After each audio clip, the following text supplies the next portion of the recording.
नमस्कार मित्रांनो, सहर्ष स्वागत आहे आपल्या मराठी मास्टरच्या यूट्यूब चॅनलमध्ये। मित्रांनो, यापूर्वीच्या व्हिडिओमध्ये आपण स्कॉपमध्ये शाळांची नवीन नोंदणी किंवा रजिस्ट्रेशन कसं करायचं, त्याचप्रमाणे कोणत्या शाळेसाठी कोणती मानके लागू आहेत आणि कोणती मानके लागू नाहीत या गोष्टी सविस्तरपणे बघितलेल्या आहेत। आजच्या व्हिडिओमध्ये आपण ही जी मानके आहेत 128 मानके आहेत त्याच्यापैकी पहिलं ते 5वं मानकं यासाठी कोणकोणते पुरावे लागणार आहेत ते आपण सविस्तर बघणार आहे। व्हिडिओ थोडा मोठा होऊ शकतो, शेवटपर्यंत व्हिडिओ बघा। आवडला तर नक्कीच लाईक, शेअर आणि सबस्क्राईब करायला विसरू नका। आता मी scrt-data.web.app ही साईट ओपन केलेली आहे, ही लिंक ओपन केलेली आहे, ज्याच्यामध्ये आता आपण लॉग इन करणार आहोत। यापूर्वीच आपण रजिस्ट्रेशन केलेलं आहे।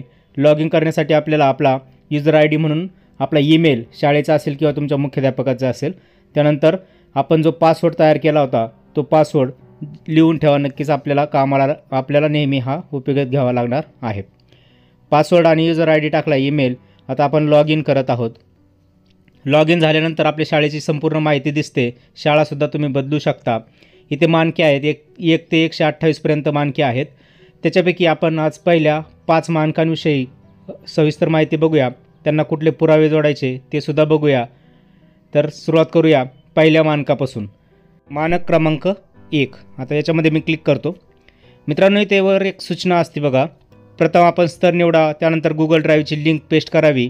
आता इथे बघा, हे एक मानक दिले आणि याला 4 स्तर दिले आणि खाली पुरावे जोडण्यासाठी इथे उपरोक्त निवडलेली लिंक इथे बघा, इथं आपल्याला लिंक पेस्ट करायची असते। आता एक उदाहरणादाखल आपण करूया की हे 4 स्तरापैकी आपल्याला फक्त एकच स्तर निवडायचा आहे। तर पहिल्यांदा मानक वाचून घ्या। त्याच्यानंतर मानक वाचल्यानंतर समजा तुमची शाळा दुसऱ्या स्तरामध्ये असेल, दुसऱ्या स्तरावर जर आपली शाळा असेल तर दुसरा स्तर निवडायचा आहे बघा, जांभळा झालेला आहे, आणि इथं पुरावा निवडायचा आहे। तर पुराव्यासाठी आपल्याला गुगल ड्राईव्हची लिंक इथे पेस्ट करायची आहे। आता ती कशी पेस्ट करायची एक उदाहरण बघूया आपण। इथे बघा, आपल्याला इथं एक लिंक पेस्ट करायची, तर आपण हीच लिंक घेऊया। इथे बघा, हिलाच कॉपी करूया। ही लिंक कॉपी केल्यानंतर इथं आपल्याला ती लिंक पेस्ट करायची। ॲक्च्युली इथे आपल्याला ड्राईव्हची लिंक पेस्ट करायची, हे लक्षात घ्या। हे मी उदाहरणासाठी दाखवतो आणि सिम्पली इथे सबमिट करा। तुमची हे पहिले जे मानक आहे, पहिल्या मानकासाठीची माहिती पूर्ण होणार आहे। आता इथे बघा, स्तर 2साठी जो पुरावा लागणार आहे तो आपल्याला इथे लिंकमध्ये जोडायचा आहे ड्राईव्हच्या। आता सर्वप्रथम आता हे आपलं जे पहिलं मानक आहे 1.1.1 ह्याच्यामध्ये बघा, मुख्याध्यापक आणि शिक्षक अभ्यासक्रमाशी निगडीत दस्तावेज आणि NCERT SCERT यांनी प्रकाशित केलेल्या संदर्भ साहित्याशी परिचित आहेत, हे पहिलं मानक आहे। जर आपली शाळा पहिल्या स्तरावर असेल 1.1 मध्ये काय म्हटले त्यांनी, शिक्षक आणि मुख्याध्यापक आणि शिक्षक यांना NEP 2020 NCEP SCEFच्या मुख्य शिफारशी व अध्ययन निष्पत्ती माहिती आहेत। आता इथे पुरावा काय लावायचा आहे ते बघूया। उजव्या बाजूला आपल्याला स्तर दिसत आहे 1 आणि डाव्या बाजूला बघा त्यासाठी काय पुरावा जोडायचा आहे। NEP 2020 NCEP SCEFची प्रत आपल्याला गुगल ड्राईव्हवर अपलोड करायची आणि ती PDFची लिंक आपल्याला इथे पेस्ट करायची आहे। आता जर आपली शाळा दुसऱ्या स्तरावर असेल, म्हणजे शाळा NEP 2020 SCEP NCEPवर शिक्षकांसाठी चर्चासत्र व उद्बोधन वर्गाचे आयोजन करते, या स्तरावर जर आपली शाळा असेल तर याच्यासाठी आपल्याला डाव्या बाजूला दिसतोय की आपल्याला उद्बोधन वर्गाच्या नोंदीची PDF करायची, ती ड्राईव्हवर अपलोड करायची, त्याची लिंक आपल्याला इथे पेस्ट करावी लागणार आहे। पुढचा स्तर आहे 3.1 मुख्याध्यापक आणि शिक्षक पाठ नियोजन तयार करताना NCEP SCEP आणि NEP 2020च्या शिफारशी व अध्ययन निष्पत्ती विचारात घेतात। 3.2 विद्यार्थ्यांची संपादनूक आणि त्यांच्या गरजेनुसार पाठ नियोजन आणि अध्यापनासह वर्गातील कृती कार्यक्रमांचेही निरीक्षण नियमितपणे केले जाते। या स्तरावर जर आपली शाळा असेल तर आपल्याला पुरावा म्हणून वार्षिक मूल्यांकन आणि विविध परीक्षांचे नियोजन, समग्र प्रगतीपत्रक, आता ते पूर्ण सर्वंकष मूल्यमापन याची PDF बनवून अपलोड करून त्याची लिंक आपल्याला इथे पेस्ट करावी लागेल। समजा आपली शाळा 4थ्या टप्प्यावर असेल, 4थ्या स्तरावर असेल तर काय करायचं आहे बघा। आता आपली शाळा प्रवीण स्तरावर आहेत, NEP 2020 आणि NCEP SCEP नुसार विद्यार्थ्यांच्या शिक्षण आणि विकासाच्या दृष्टीने त्यांची परिणामकारकता पाहण्यासाठी मुख्याध्यापक आणि शिक्षक अध्यापन पद्धतीशी संबंधित नियमित विश्लेषण करतात। या स्तरावर जर आपली शाळा असेल तर आपल्याला पुरावा म्हणून शिक्षक निरीक्षण किंवा वर्गातील सहभाग अभिलेखे, प्रगती पुस्तके, संचिका, विद्यार्थीनिहाय अध्ययन स्तर विश्लेषण याची PDF बनवून याची लिंक आपल्याला इथे पेस्ट करावी लागणार आहे। ही होती पहिल्या मानकाची सगळी डिटेल माहिती, कुठले पुरावे कुठल्या स्तरावर अपलोड करायचे हे बघितलं। आता आपण मागे जाऊया, दुसरं मानकासाठी आपण प्रयत्न करूया। आता हे दुसरं मानक आहे 1.1.2 बघा, नाविन्यपूर्ण अध्यापनशास्त्रावर आधारित एकात्मिक वार्षिक अभ्यासक्रम आणि अध्यापनशास्त्री योजना आहेत. जर आपली शाळा पहिल्या स्तरात असेल या मानकामध्ये, तर शाळेत एकात्मिक वार्षिक अभ्यासक्रम आणि अध्यापन नियोजन उपलब्ध आहे. याच्यासाठी कुठला पुरावा जोडायचा ते बघूया. पुरावा म्हणून एकात्मिक अध्ययन सुलभ पद्धती दर्शवणारे नमुना पाठ आपण नियोजन करायचं आहे. त्याची PDF आपल्याला अपलोड करायची आहे. पुढचा स्तर आहे विद्यार्थी आणि पालक यांच्यासोबत एकात्मिक वार्षिक अभ्यासक्रम आणि अध्यापन योजना याबद्दल चर्चा करण्यासाठी बैठकांचे आयोजन केले जाते. याच्यासाठी पुरावा म्हणून आपण त्या बैठकांचे फोटो वगैरे अपलोड करू शकतो. या स्तर 2 प्रगतिशीलमध्ये आपण अभ्यासक्रम आणि अध्यापन वार्षिक नियोजनासाठी घेतलेल्या सभांमधील चर्चांचे इतिवृत्त, विद्यार्थ्यांना वाचनाची सवय लावण्यासाठी उपयोगात आणलेल्या उपक्रमांची यादींची PDF बनवून आपण अपलोड करू शकतो ड्राईव्हवर, आणि त्याची लिंक इथे द्यायची आहे.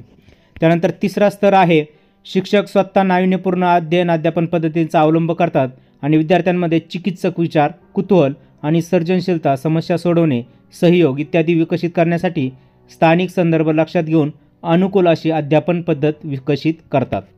आता याच्यासाठी काय पुरावा आहे ते बघूया.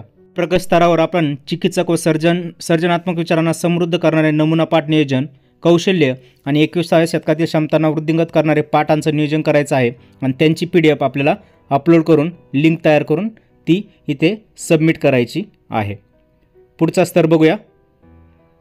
पुढचा स्तर आहे शिक्षक पालक सभांमध्ये अध्यापन नियोजनावर चर्चा केली जाते व त्याची अंमलबजावणी सर्व वर्गांमध्ये केली जाते. या प्रवीण स्तरावर आपल्याला आपल्या पाल्यांचे अध्ययन आनंददायी होते हे दर्शवणारे पालकांचे अभिप्राय किंवा नमुना पाठ नियोजन असतील तर त्यांचे फोटो यांची PDF बनवून आपल्याला इथे अपलोड करायची आहे. अशा प्रकारे 2 मानके आपली पूर्ण झालेली आहे. आता आपण तिसरं मानक काय आहे ते बघूया. इथे बघा वर क्लिक करा मागे जामध्ये आणि तिसऱ्या मानकामध्ये गेल्यानंतर आपल्याला इथे बघा 1.1.3 मध्ये शाळा सक्रियपणे आपल्या शिक्षकांसाठी नाविन्यपूर्ण अध्यापनशास्त्र अध्यापनात वापरण्याची क्षमता निर्माण करते. तसेच केंद्र परिषदामध्ये इतर शाळेतील शिक्षकांनीही त्या पद्धती अध्यापनासाठी उपयोगात आणाव्यात असे सुचवते. मित्रांनो, आपले दर महिन्याला परिषदा होत असतात, त्याच्या संदर्भातील हा मुद्दा आहे, हे मानक आहे. आता याच्यामधले जर शाळा पहिल्या स्तरामध्ये असेल म्हणजे मुख्याध्यापक व शिक्षकांचे क्षमताधिष्ठित शिक्षणाचे व नाविन्यपूर्ण अध्यापनाचे प्रशिक्षण झालेले आहे.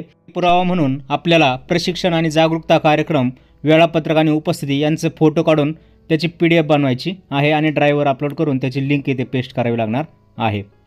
त्यानंतर पुढचा आहे 2.1 मुख्याध्यापक व शिक्षक आपापसात समावेशित शिक्षण, एकात्मिक शिक्षण, क्षमताधिष्ठित अध्ययन तसेच अध्ययन निष्पत्तीचे संपादनासाठी नवीन अध्यापनशास्त्राविषयी वैचारिक देवाणघेवाण करतात. शाळेने काही नाविन्यपूर्ण अध्यापनशास्त्र आधारित नियोजन तयार केले आहे. हे जर गोष्टी या स्तरावर आपली शाळा असेल तर आपल्याला पुरावा म्हणून आपण केलेले पाठ नियोजनाचे PDF अपलोड करायची आहे. तिसरा स्तर आहे प्रत्येक शिक्षक आठवड्यातून किमान एकदा तरी नवीन अध्यापन पद्धती वापरण्याचा प्रयत्न करीत आहे. आणि दुसरा, शिक्षकांच्या पाठ नियोजनात, वार्षिक नियोजनात आणि वर्गातील अंतर्क्रियेत नाविन्यपूर्ण अध्यापनशास्त्र दिसून येते. या स्तरावर जर आपली शाळा असेल तर आपण शिक्षकांनी विकसित केलेल्या नाविन्यपूर्ण अध्यापनशास्त्रानुसार केलेले नमुना पाठाचे नियोजन याचे आपण PDF अपलोड करू शकतो. जर आपली शाळा 4थ्या स्तरावर असेल, नाविन्यपूर्ण अध्यापनशास्त्र आणि त्यांचे फायदे आणि अध्ययन निष्पत्ती यावर केंद्र परिषदामध्ये इतर शाळांसोबत परस्पर संवाद साधणारी सत्रे आयोजित केली जातात. सर्व इयत्तांमध्ये नाविन्यपूर्ण अध्यापनशास्त्र वापरून सर्व विषय शिकवले जातील याची खात्री करण्यासाठी शाळेने तिच्या सर्व पाठ नियोजनाचे पुनरावलोकन केले आहे. या स्तरावर जर असेल तर आपल्याला या प्रवीण स्तरावर नाविन्यपूर्ण अध्यापनशास्त्र सामायिक करण्याबाबत शेजारच्या शाळांसोबत कार्यशाळा, सेमिनार, परस्पर संवादी सत्रांचे आयोजन केल्याचा पुरावा, जसे फोटो वगैरे असतील किंवा विद्या अमृत पोर्टलवरील प्रविष्ट नोंदी, लिंक, सातत्यपूर्ण नाविन्यपूर्ण अध्यापनशास्त्राचा वापर केला जातो याबाबत CRC, BRCचा अभिप्राय, IP रजिस्टरचे फोटो जरी अपलोड केले तरी चालतील. त्याचप्रमाणे संवाद सत्रांचे फोटोसुद्धा इथे तुम्ही अपलोड करू शकता PDF स्वरूपामध्ये. तर आपण आता 4थं मानक बघणार आहोत. मागे जावर क्लिक करूया. 4थ्या मानकामध्ये आपण बघूया काय आहे. 1.1.4 आहे शाळा माध्यमिक स्तरावरील विद्यार्थ्यांना अभ्यासासाठी विषयांच्या निवडीचे स्वातंत्र्य देते. जर आपली शाळा या मानकामध्ये पहिल्या स्तरावर असेल, माध्यमिक शाळेतील विद्यार्थ्यांना अभ्यासासाठी विषयांच्या निवडीचे स्वातंत्र्य आहे. या प्रारंभिक स्तरावर आपण UDIS+वर भरलेली माहिती तसेच शालेय अभिलेखांच्या नोंदीचा फोटो अपलोड करू शकतो. जर शाळा पुढच्या स्तरावर असेल म्हणजे शाळेतील 25% विद्यार्थी शाळेत उपलब्ध असलेल्या लवचिक अभ्यासक्रमातून आपल्याला आवडीचा अभ्यासक्रम निवडत असतील तर त्यासाठी पुरावा म्हणून विविध उपक्रमांसाठी ठरवलेला कालावधी दर्शवणारे शाळेतील सर्व वर्गांचे एकत्रित वेळापत्रक विषयनिहाय विद्यार्थ्यांची यादी आपण इथे अपलोड करू शकतो. जर आपल्या शाळेतील किमान 50% विद्यार्थी लवचिक अभ्यासक्रम आपल्या अभ्यासक्रमासाठी निवडत असतील किंवा ऑनलाईन व ऑफलाईन आणि मिश्रित पद्धतींद्वारे शिकण्याची संधी उपलब्ध करून देत असेल शाळा, तर याच्यासाठी पुरावा म्हणून एकात्मता दर्शवणाऱ्या विविध विषयांचे पाठ नियोजन, विद्यार्थ्यांना विविध विषयांचा पाठपुरावा करता यावा म्हणून विषयनिहाय उपलब्ध करून दिलेले ई सामग्रीच्या लिंक्स ज्या असतील त्या इथे आपण अपलोड करू शकतो. आणि जर आपल्या शाळेतील सर्व 100% विद्यार्थी लवचिक अभ्यासक्रमाचा निवडत असतील आणि अत्याधुनिक कौशल्य विषय म्हणून दिले असतील माध्यमिक स्तरावर, तर आपले विद्यार्थी पुरावा म्हणून इथे आपण ऑनलाईन ऑफलाईन किंवा मिश्र तिन्ही पद्धतींचा उपलब्ध करून दिलेल्या अभ्यासक्रमाविषयी विषयनिहाय यादी, तसेच प्रस्तावित केलेल्या अभ्यासक्रमांची आणि इंटर्नशिपची यादी, त्याचप्रमाणे AI, बुद्धिमत्ता, पर्यावरणपूरक जीवनशैली इत्यादींचा PDF ज्या असतील त्या इथे अपलोड करू शकतो. त्यानंतर जर आपल्या शाळेला हा मुद्दा लागू नसेल तर फक्त लागू नाहीवर क्लिक करायचं आणि हे बटन सबमिट बटन क्लिक करायचं आहे. लागू नसेल तर आपल्याला येथे ड्राईव्हची लिंक पेस्ट करायची गरज पडणार नाही. पुढचं मानक बघूया. त्यानंतर मागे जावर क्लिक करूया आणि आता आपण 5वं आजच्या व्हिडिओचं शेवटचं मानक बघूया. 5वं मानक आहे इथे बघा. 5वं मानक आहे शिक्षकांना विविध विद्यार्थ्यांच्या गरजा लक्षात घेऊन विविध अध्यापन शिक्षण पद्धती व किंवा शिक्षणशास्त्र अवलंबण्यास सक्षम बनवणे. हे आपलं मानक आहे. जर आपण पहिल्या स्तरावर असाल, शिक्षकांचे विविध अध्यापन पद्धतीविषयी प्रशिक्षण झालेले आहे या स्तरावर असेल, तर आपल्याला प्रशिक्षण कार्यक्रमांना उपस्थित असणाऱ्या शिक्षकांची यादी आणि त्यांची प्रमाणपत्र येथे अपलोड करू शकता. दुसरा स्तर आहे शिक्षक विविध गटांच्या गरजा लक्षात घेऊन एकात्मिक पाठ नियोजन करतात. यासाठी आपल्याला प्रायोगिक अध्ययन, सहकारी अध्ययन, पृष्ठ आधारित अध्ययन, सर्वसमावेशक अध्ययन, ICT साधनांचा वापर, प्रकल्पाधारित अध्ययन, चिकित्सक आणि सर्जनशील विचार आणि 21व्या शतकातील कौशल्ये इत्यादी नमुना पाठांचं PDF आपल्याला अपलोड करायची आहे. याच्यापैकी एखादं करायचं आहे. पुढला स्तर आहे शिक्षक त्यांच्या वर्गात विविध अध्यापन पद्धती जसे अनुभवात्मक शिक्षण पद्धती, कथाकथन, कला एकात्मिक आणि क्रीडा एकात्मिक शिक्षणाचा वापर करतात. ज्याच्यासाठी आपल्याला त्या पाठाचे नमुना पाठ PDF अपलोड करायच्या आहेत. 4था प्रवीण स्तर आहे शिक्षकांचे अध्यापन विद्यार्थ्यांना चांगले समजते. विद्यार्थ्यांचा अध्ययन स्तर उंचावला आहे. ही जर स्तरावर असेल आपण, तर आपण येथे विद्यार्थ्यांची प्रतिक्रिया, विद्यार्थ्यांच्या संचिका, समग्र प्रगतीपत्रक यांची PDF अपलोड करू शकतो. अशा प्रकारे आपण 5 मानके बघितली आहे. पुढच्या व्हिडिओमध्ये आपण 6व्यापासून 10व्या मानकापर्यंतची संपूर्ण माहिती बघणार आहोत. व्हिडिओ आवडल्यास नक्कीच लाईक, शेअर आणि सबस्क्राईब करायला विसरू नका. पुन्हा भेटूया अशाच अपडेटेड व्हिडिओमध्ये. तोपर्यंत धन्यवाद मित्रांनो. जय हिंद, वंदे मातरम, जय महाराष्ट्र.